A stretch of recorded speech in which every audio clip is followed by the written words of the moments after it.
I'm going to give you a brief example of bijections.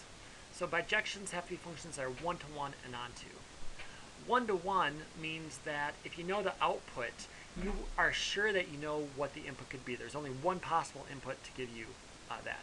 So an example of that is f of x equals x cubed.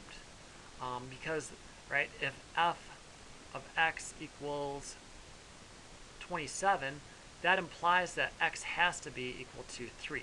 More formally, if f of a equals f of b, that implies that a has to equal b. So in other words, if you have f of y also equals 27, that tells you that y has to be equal to 3. There's only one possible input. That's what one-to-one means. And graphically, what it means is that if you have a function, it passes what we call the horizontal line test. For every possible y value, there's only one possible input. A non-example is, let's say, I'm going to use f again, f of x equals x squared. Because if you know that f of x is equal to 4, you have two options. X is equal to 2, and x is equal to negative 2. And if you notice, here, this fails the horizontal line test. There are two inputs that give each value. So this is not one-to-one. An onto function, an example of this, an onto means basically for any, I'm working with the real numbers here, for any real number, you can find a number such that you can find an input that gets it. So for instance, f of x equals x cubed. Hey, if I plug in any sort of number, like negative 27, I'm picking it so that it's easy, right? That tells me I know that x equal to negative 3 will give me that result for x cubed. And how can you tell this?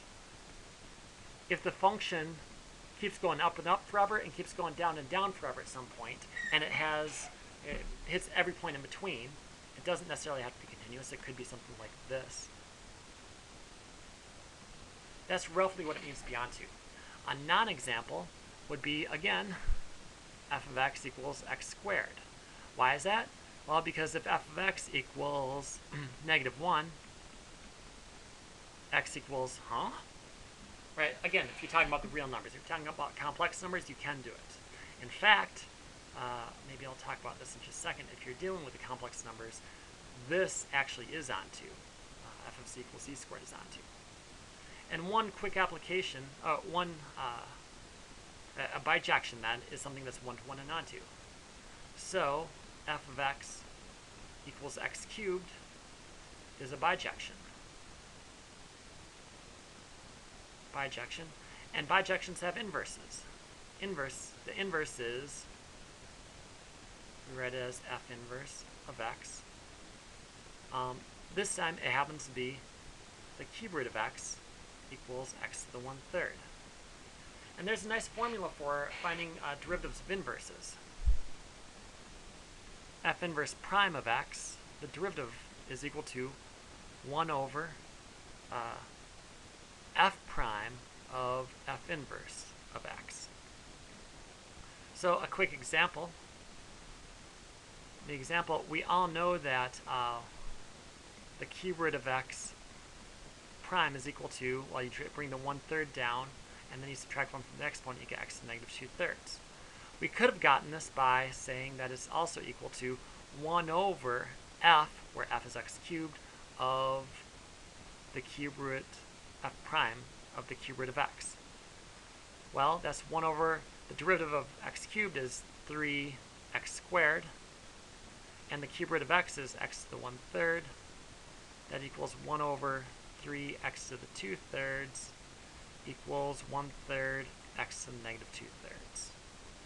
So that's why they're the same. And very briefly, in the complex numbers, f of z equals z squared is onto. Since given any r e to the I theta, you can reach that by taking the square root and doing e to the I theta over 2. So this actually is onto if you log complex numbers.